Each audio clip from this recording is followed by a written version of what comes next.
The NRL have a ton of highly paid talent, and generally some are paid more than others based on the position they play on the field. This video goes over the highest paid players from every position.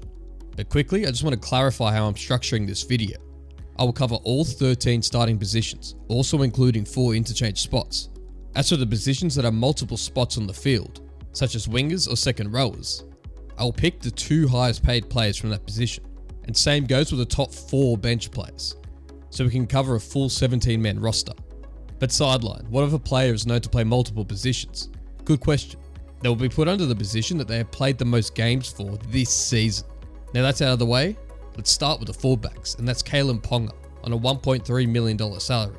Ponga made his debut for the Cowboys in 2016 and only played 9 games over 2 seasons. He would move to the Knights in 2018 to start his long-term contract, hoping to bring a premiership to the club and build a team around him. He has played 145 NRL games and has represented the Queensland Maroons, the Maori All-Stars and Australia.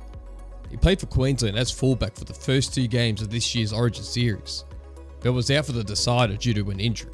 The next closest fullback in price is Tom Trbojevic. Now, moving to the wingers, with the first one being Brian To'o, on a salary of $625k a season.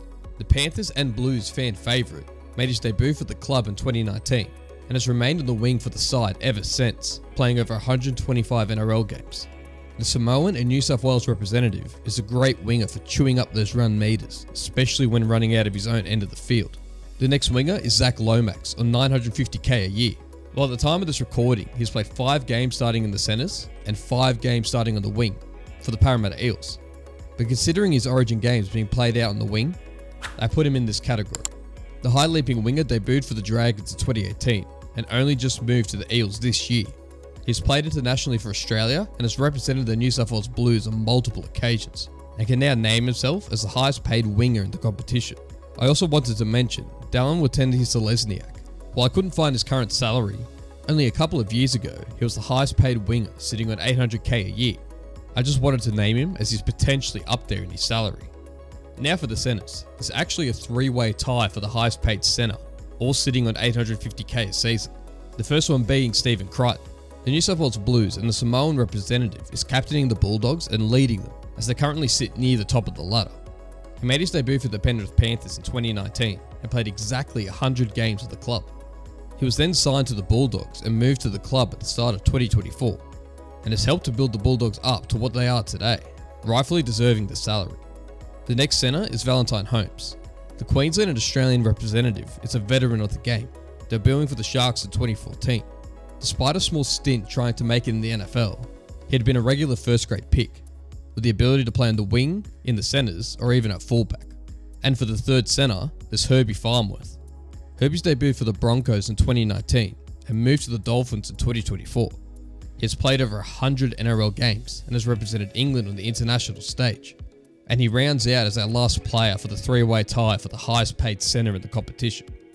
Next, for the highest paid 5'8" in the league, it's Cameron Munster on $1.1 million. The Melbourne 5'8" made his NRL debut in 2014 and has remained at the club ever since.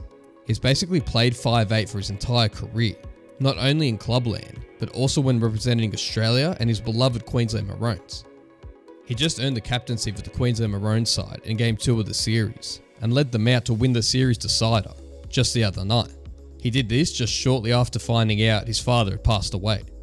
He's played over 200 games in the NRL and is a staple in the Storm and Queensland side. As for the halfback, it's Mitchell Moses on a $1.3 million a year salary. Bidding at Nathan Cleary, he was on $1.2 million. While there are some reports that put Nathan on 1.3 or even higher, the list made by Zero Tackle shows Nathan on 1.2 million. So for consistency reasons, I'm leaving Mitchell Moses as the highest paid player from the halfback position. The 30-year-old superstar made his debut for the Tigers in 2014 and when moved to the Parramatta Eels in 2017.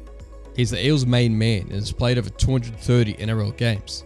He's represented the Prime Minister's 13, Lebanon, Australia, the New South Wales Blues, and even the World All-Stars. Now moving on to the props, with the highest paid prop being Payne Haas on $1.1 million. The giant prop forward has the durability of an outside back and can put on a big performance on a weekly basis. He made his debut for the Broncos in 2018. He has since played over 130 games for the club The Blues' leading front rower is an exceptional weapon to have on the field. He has played representatively for the New South Wales Blues, the Prime Minister's 13, and Australia. For the next prop, we have Adam Fanua-Blake on $1 million. Fanua-Blake made his debut in 2016 for the Manly Sea Eagles before moving to the New Zealand Warriors in 2021. He currently plays for the Cronulla Sharks as of this year and is a weapon of a prop. He's getting close to his 200th game in the NRL and has played on the international stage for Tonga and New Zealand multiple times since 2017. I would also like to mention in the same prop category James Fisher-Harris, as his salary at the Warriors hasn't been reported due to his salary being between $950k to $1 million at the Panthers before he moved to the Warriors last year. He's likely to be on similar pay. As for the hooker, we have Harry Grant on a salary of $850k a season.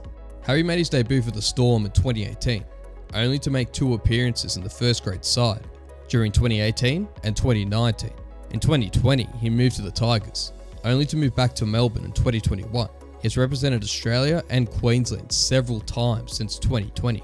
Now for the second rowers, starting with Holomu Olakau'atu on a $900k a season salary. The monstering second rower debuted for Manly in 2019 and has remained at the club playing over 100 NRL games. The Tongan representative also made appearances for the New South Wales Blues in last year's series. Then, for the other second rower, there's Martin Okore on an $850k a season salary. The New Zealand international debuted in the NRL for the Parramatta Eels in 2018 and is now closing in on his 100th NRL game. He moved to the New Zealand Warriors in 2023 and has now played at the club ever since. Rounding out the starting lineup with the lock, we have Big Tino on $1.2 million a season. Big Tino started his NRL career for the Melbourne Storm in 2019 and played at the club for 2 seasons. The standout forward will be picked up by the Titans and moved to the club in 2021 on a long-term contract. The Queensland front runner makes regular appearances for the state and also represented the Prime Minister's 13, Samoa and Australia over the years and will likely continue to do so. Now for the 4 bench players. These are the bench players' salaries I could find, starting with the lowest paid to the highest, and the lowest being Tavita Totola on a salary of $650k a season. This bench forward interchange has played for the South Sydney Rabbitohs since debuting for the club in 2018, clocking in over 150 NRL games. Additionally, he's represented Tonga several times on the international stage. Next, on $800,000 a season, we have Spencer Leniu. This bench front rower is a weapon when subbed onto the field and deserves the big paycheck. He's one of the best impact players in the game and brings his ability onto the State of Origin arena, playing for the New South Wales Blues. Queensland dubbed him Public Enemy number 1 ahead of the first State of Origin match. He has played over 100 NRL games since debuting in 2019 for the Panthers, and then moved to the Roosters in 2024, and he currently plays there now. The next player on $900k a season for the Melbourne Storm is Nelson Asafa Solomona. This season so far, Nelson has started the majority of the games he's played from the bench, so he fits in this spot. He debuted for the Storm in 2015 and has played over 200 games for the club since then. And on the international stage, he has represented New Zealand on several occasions since 2017. And for the final bench player on $1 million a season, we have David Fifita for the Titans. Some might not consider him a bench player, but for my rules set of this video, he falls in that category. The monstering second rower debuted for the Brisbane Broncos in 2018 and made a move to the Gold Coast Titans in 2021, where he's played at the club ever since. He hasn't had the best season due to injury and was even dropped to reserve grade, but this former international and Queensland representative certainly has a lot of potential as a player. That's the highest paid player from every position in the NRL. What players do you think are overpaid or underpaid from this list? Let me know in the comments below. Thanks for watching.